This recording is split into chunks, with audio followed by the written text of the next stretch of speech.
नमः संस्कृता साथियों, मैं पुष्पा यादव आप सभी साथियों का अपने चैनल लक्ष्य संस्कृतम में हार्दिक स्वागत करती हूँ। साथियों, हम अध्ययन कर रहे हैं डॉक्टर बाबूराम सक्सेना की पुस्तक संस्कृत व्याकरण प्रवेशिका के आधार पे कारक विचार। कारक विचार में साथियों हम कर्म कारक द्वितीय विभक्ति का अध्ययन कर रहे हैं। कर्म कारक द्वितीय विभक्ति में आज हम जिस सूत्र का अध्ययन करेंगे वह सूत्र जो है बाबूराम सक्सेना के पृष्ठ संख्या 188 पे है। दूर आंतिक अर्थेभ्यो द्वितीया च। आज जो कल हमने सूत्र अध्ययन किया गत्यर्थक कर्मणि द्वितीया चतुर्थो चेष्टायमान ध्वनि, इसके बाद का जो सूत्र है दूर आंतिक अर्थेभ्यो द्वितीया च, आज हम इस सूत्र का अध्ययन करते हैं। तो आइए चलिए हम देखें ये सूत्र हमारा क्या कह रहा है। द्वितीय विभक्ति का ये सूत्र है, ये कह रहा है दूर आंतिक अर्थेभ्यो द्वितीया च। दूर और आंतिक अर्थ में द्वितीया च माने और, दूर और आंतिक अर्थ में द्वितीया च विभक्ति द्वितीय विभक्ति, यानी दूर और आंतिक अर्थ वाले शब्दों के योग में द्वितीय विभक्ति होती है। च और कौन होती है? द्वितीया होती है, तृतीया होती है, पंचमी होती है और सप्तमी विभक्ति होती है। दूर आंतिक अर्थेभ्यो द्वितीया च, दूर और आंतिक तथा इनके समान। अर्थेभ्यो का मतलब हो गया दूर और आंतिक, आंतिक का मतलब होता है समीप में, निकट, पास, ऐसे अर्थ रखने वाले शब्द और इनके समान और अन्य जो शब्द हैं उन शब्दों के योग में द्वितीया होती है, पंचमी होती है, तृतीया होती है और सप्तमी होती है। यानी द्वितीया, तृतीया, पंचमी और सप्तमी विभक्ति होती है, चतुर्थी और षष्ठी विभक्ति नहीं होती। द्वितीया होती है, तृतीया होती है, पंचमी होती है और सप्तमी विभक्तियां होती हैं। तो हम पहले इसकी परिभाषा लिख देते हैं। ये सूत्र हमारा कह रहा है दूर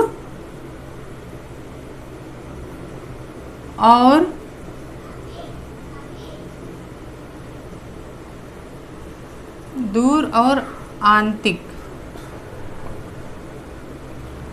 आंतिक का मतलब होता है पास में या निकट।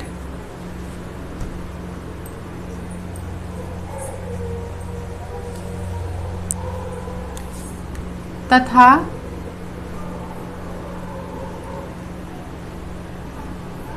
इनके समान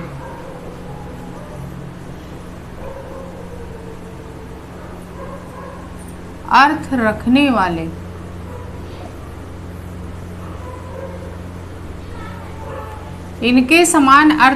वाले शब्दों के योग में द्वितीया विभक्ति होती है।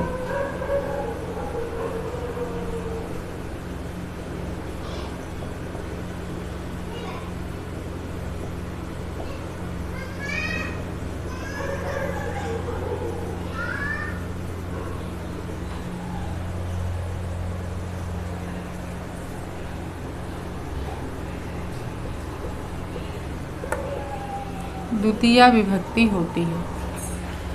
सूत्र हमारा क्या कह रहा है? दूर आंतिक अर्थेभ्यो द्वितीया च। सूत्र कह रहा है दूर और आंतिक अर्थ वाले तथा इनके समान अर्थ रखने वाले शब्द अगर आ जाएं तो ऐसे शब्दों के योग में द्वितीया, पंचमी, सप्तमी और तृतीया विभक्ति होती है। यानी द्वितीया, तृतीया, पंचमी और सप्तमी विभक्ति होती है। तो यहाँ हम लिखेंगे कि द्वितीया होती है, द्वितीया विभक्ति होती है और पूरा लिख देते हैं तृतीया, तृतीया, पंचमी और सप्तमी विभक्ति होती है।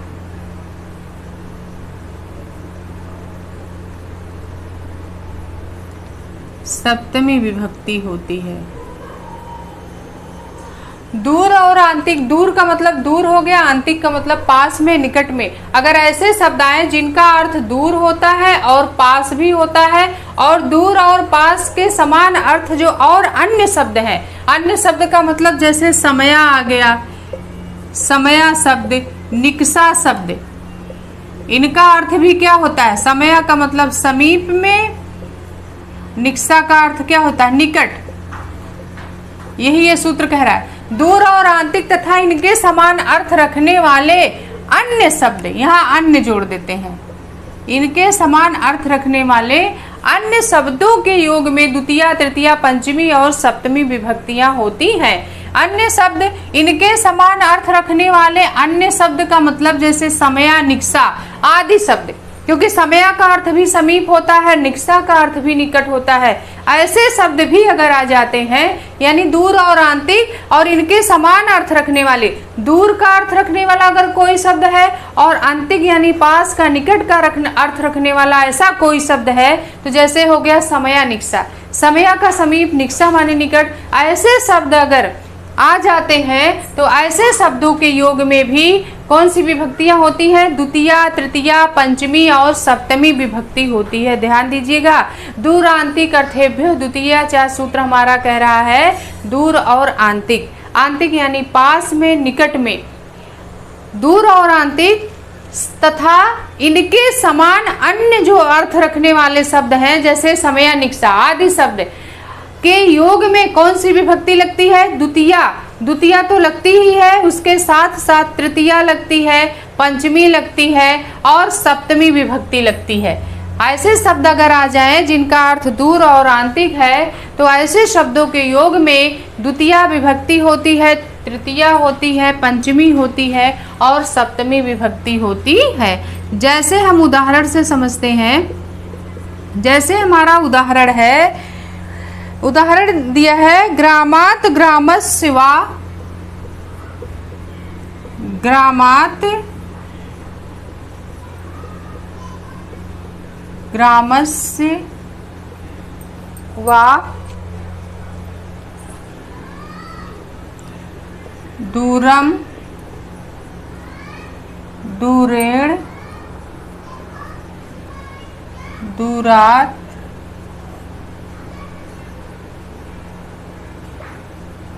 दूरे वा,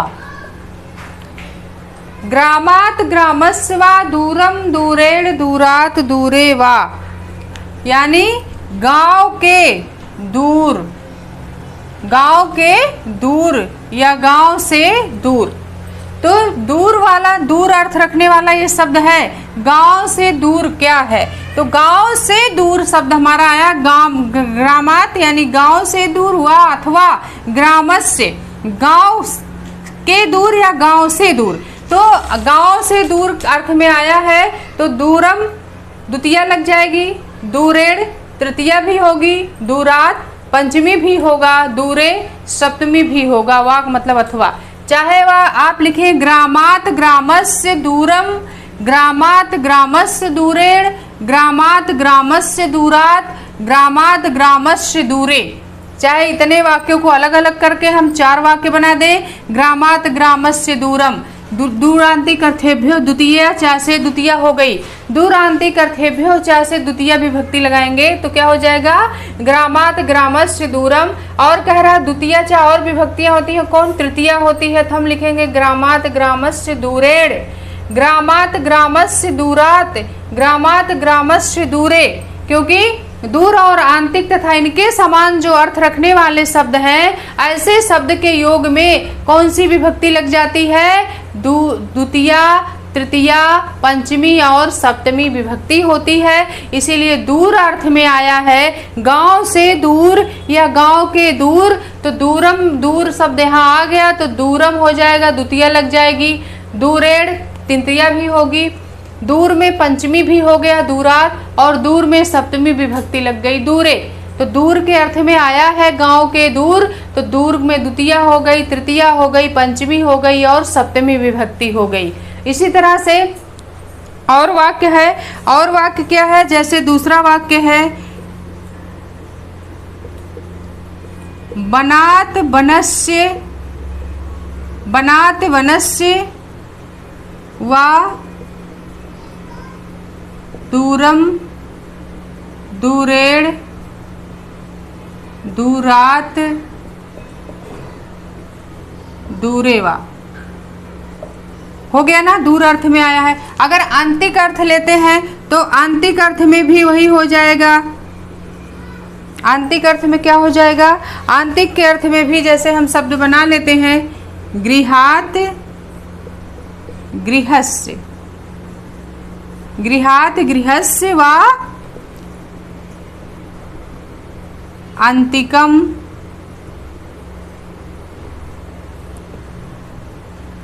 आंतिकेन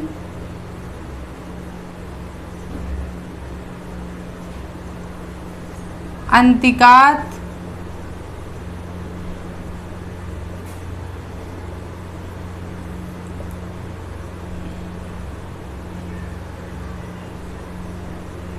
अंतिके वा, सब में सप्तमी लगा दीजिए।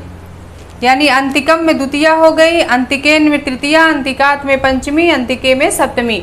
अंतिक अगर अर्थ आए तब भी वहाँ द्वितीया तृतीया पंचमी और सप्तमी हो गई। दूर शब्द आए तो उसमें दूर में द्वितीया तृतीया पंचमी और सप्तमी विभक्ति हो गई। दूर आंतिक अर्थेभ्यो, दूर और आंतिक अर्थ के में अगर शब्द आ जाए कोई ऐसा जिसका अर्थ दूर हो और अंतिक हो, तो उस शब्द में दूर और अंतिक में द्वितीया लगती है, तृतीया लगती है, पंचमी विभक्ति लगती है और सप्तमी विभक्ति लगती है। जैसे हमने पढ़ाया यहाँ, ग्रामात ग्रामस्य वा दूरम दूरेण दूरात दूरे वा। दूर अर्थ में यहाँ आया तो दूर में द्वितीया हो गई, दूर में तृतीया, दूर में पंचमी, दूर में सप्तमी। बनम बनात बनस्य दूरम दूरेण दूरे दूरात दूरे वा, यहाँ भी हो गया, दूरम में द्वितीया, दूरेण में तृतीया, दूरात में पंचमी, दूरे में सप्तमी।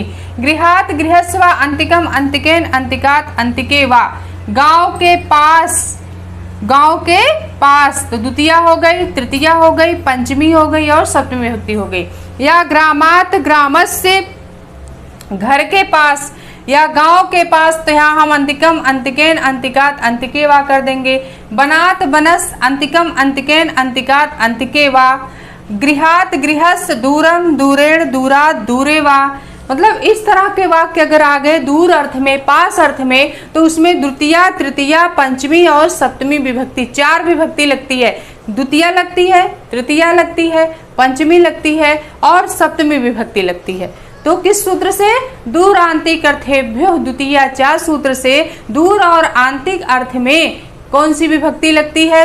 द्वितीया लगती है, चा और तृतीया पंचमी और सप्तमी विभक्तियां भी लगती हैं। जैसे हमने अभी उदाहरण बताया, ग्रामात ग्रामस्य दूरम दूरेण दूरात दूरे वा। बनात बनस्य दूरम दूरेण दूरात दूरे वा। बनात बनस्य अंतिकम अंतिकेन अंतिकात अंतिके वा। इस तरह से गृहात गृहस् अंतिकम अंतिकेन अंतिकात अंतिके वा। गृहात गृहस् दूरम दूरेण दूरात दूरे वा। इस तरह से इतनी विभक्तियां हम लगा सकते हैं वाक्य में। अगर गृहात गृहस्य दूरम आ गया तब भी सही है, दूरेण आया, गृहात गृहस्य दूरेण तब भी सही है, गृहात गृहस्य दूरात तब भी सही है, गृहात गृहस्य दूरे तब भी सही है। यानी अगर इतनी विभक्तियां लगी हैं, द्वितीया लगी है तब भी हमारा वाक्य सही हो जाएगा, तृतीया विभक्ति लग गई है तब भी हमारा वाक्य सही होगा, पंचमी लगी है तब भी होगा सही और सप्तमी विभक्ति लगी है तब भी होगा सही। तो हम सूत्र याद करेंगे, दूर आंतिक अर्थेभ्यो द्वितीया चा। दूर और आंतिक तथा इनके समान अर्थ रखने वाले अन्य जो शब्द हैं उन शब्दों के योग में द्वितीया विभक्ति तो होती ही है, इसके साथ साथ तृतीया होती है, पंचमी होती है और सप्तमी विभक्ति भी होती है। तो अब हम एक चीज और यहाँ आपको समझाना चाहेंगे कि ग्रामात ग्रामस्य वा, गांव से या गांव के अथवा गांव के दूर अथवा गांव से दूर अथवा गांव के दूर, तो दो वाक्य है। अब यहाँ हमें ये समझना चाहिए कि यहाँ दो ग्रामात और ग्रामस्य में पंचमी और षष्ठी विभक्ति कैसे हुई है, इस चीज को भी हम समझा देते हैं अभी। वैसे ये षष्ठी विभक्ति में सूत्र आएगा, फिर भी हम लेकिन यही समझा देंगे तो आपको दोनों सूत्र आसानी से समझ में आ जाएगा, कंफ्यूजन नहीं होगा, क्योंकि ये दोनों सूत्र लगभग एक जैसे हैं। दूर आंतिक अर्थेभ्यो द्वितीया चा कह रहा है, दूर और आंतिक उनके समान अर्थ रखने वाले शब्दों में द्वितीया तृतीया पंचमी और सप्तमी विभक्ति होती है। जैसे वाक्य हमने यहाँ दूरम दूरेण दूरात दूरे वा पढ़ा। लेकिन जो ग्रामात ग्रामस्य, बनात बनस्य, गृहात गृहस्य में पंचमी और षष्ठी दोनों विभक्ति लगी है, ये कैसे लगी है इसको भी हम अभी देख लेते हैं, जिससे हमारे ये दोनों सूत्र कन्फर्म रहे, फंडा बिल्कुल क्लियर ना हो, हमें कंफ्यूजन ना हो, हमारा क्वेश्चन गलत ना होने पाए। इसके लिए हम आपको यही अभी बता देते हैं। जो सूत्र हमारा अगला है वो सूत्र है, इसको हम अभी देख लेते हैं तुरंत, क्योंकि ये षष्ठी विभक्ति के अंतर्गत जब हम पढ़ाएंगे तो ये सूत्र आएगा। फिर भी हम यहाँ आपको समझने के लिए बता दे रहे हैं, जिससे आपको इन दोनों सूत्रों में कंफ्यूजन दूर हो जाए, क्योंकि गृहात गृहस्थ, बनात बनस्य में जो पंचमी और षष्ठी है इसी सूत्र से हुई है। ये सूत्र कौन सा है? ये सूत्र है दूरांतिक अर्थेः षष्ठे अंतरस्याम। ये सूत्र हमारा है दूरांतिक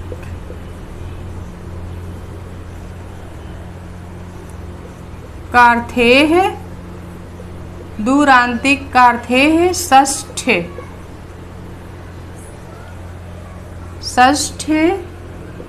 अंतरस्याम। ये हमारा सूत्र है।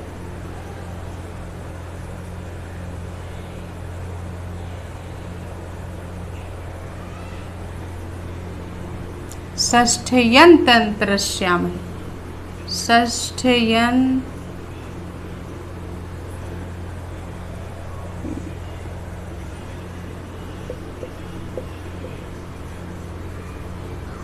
ये सूत्र हमारा है।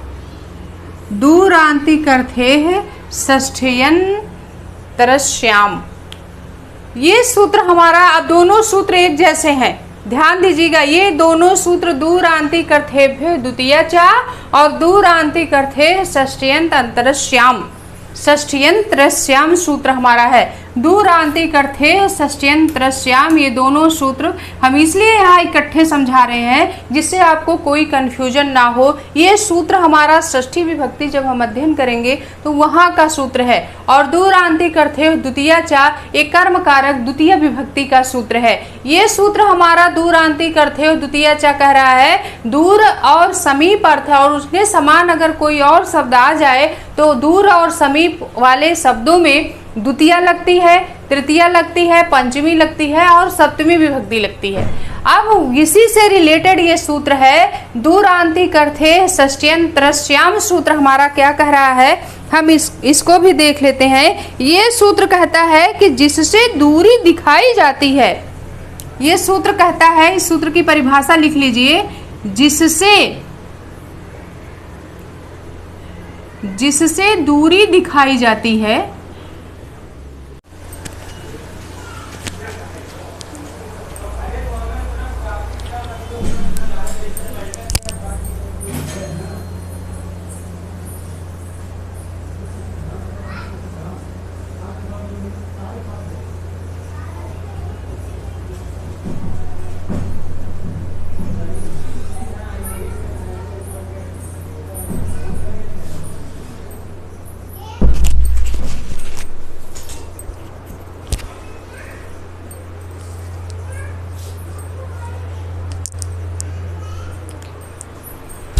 लाइट चली गई थी साथियों, इसलिए थोड़ी सी दिक्कत आ गई थी।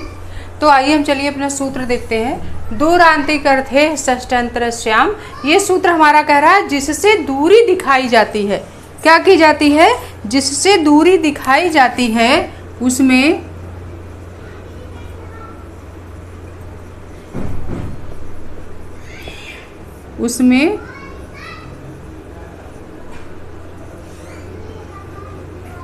पंचमी और षष्ठी विभक्ति लगती है।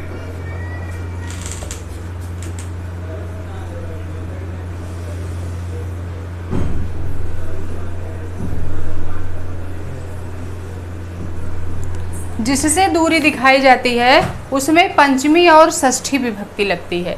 ये सूत्र हमारा कह रहा है कि दूर और आंतिक तथा इनके समान अर्थ रखने वाले शब्दों के योग में द्वितीया विभक्ति, तृतीया, पंचमी और सप्तमी विभक्ति लगती है। और दूरांतिक अर्थेः षष्ठयंतरस्याम सूत्र हमारा कहता है जिससे दूरी दिखाई जाती है उसमें पंचमी और षष्ठी विभक्ति लगती है। जैसे हमने अभी उदाहरण में पढ़ा है, बनात बनस्य। अभी हमने पढ़ा बनात बनस्य वा दूरम दूरेण दूरात दूरे वा। इसी तरह से अगला वाक्य है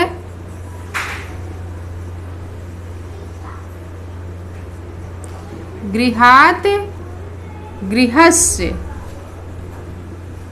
गृहात गृहस्य वा दूरम दूरेण दूरात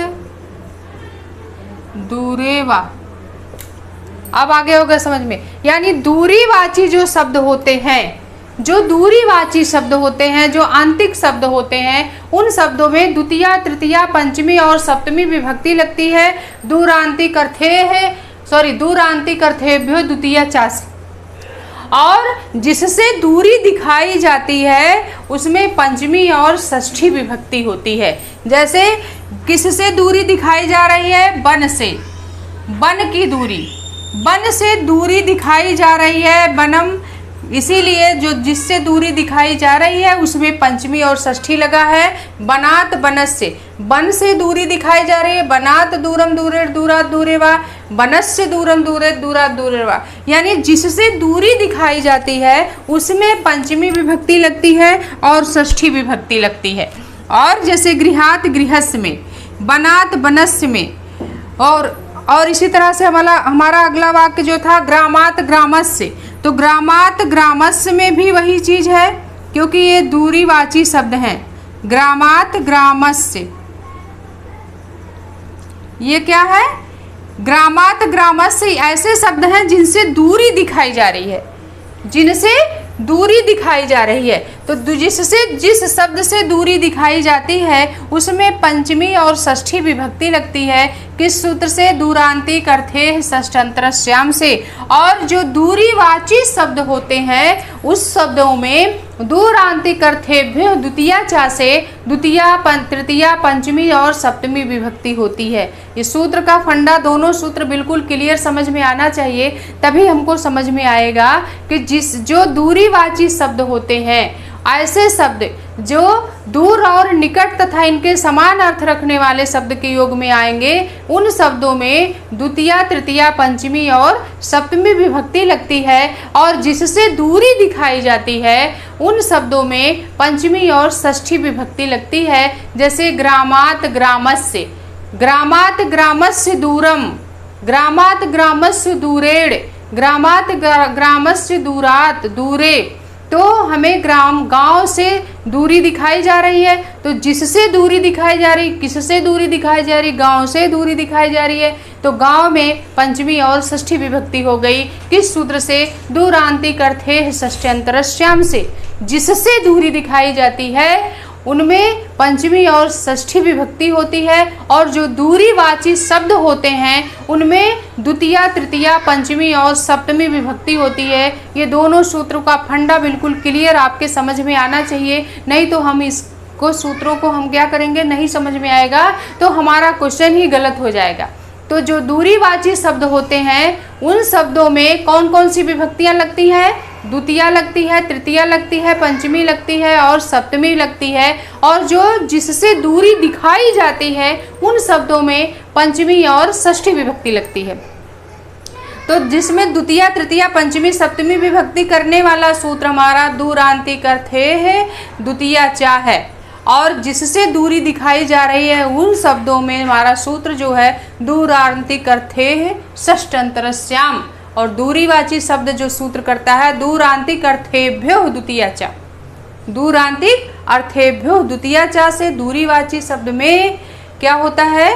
जो शब्द हैं दूर के लिए, पास के लिए, उन शब्दों में द्वितीया तृतीया पंचमी और सप्तमी होती है। और जिससे दूरी दिखाई जाती है उनमें पंचमी और षष्ठी विभक्ति होती है। और पंचमी और षष्ठी विभक्ति करने वाला सूत्र हमारा दूरांतिक अर्थे है षष्ठ्यंतरस्याम है। तो हम आशा कर रहे हैं इन दोनों सूत्रों का अंतर आपके समझ में जरूर आया होगा। तो आज के लिए इतना ही साथियों। फिर हम आपसे अगली क्लास में मिलेंगे। तब तक के लिए नमः संस्कृताय, नमो नमः।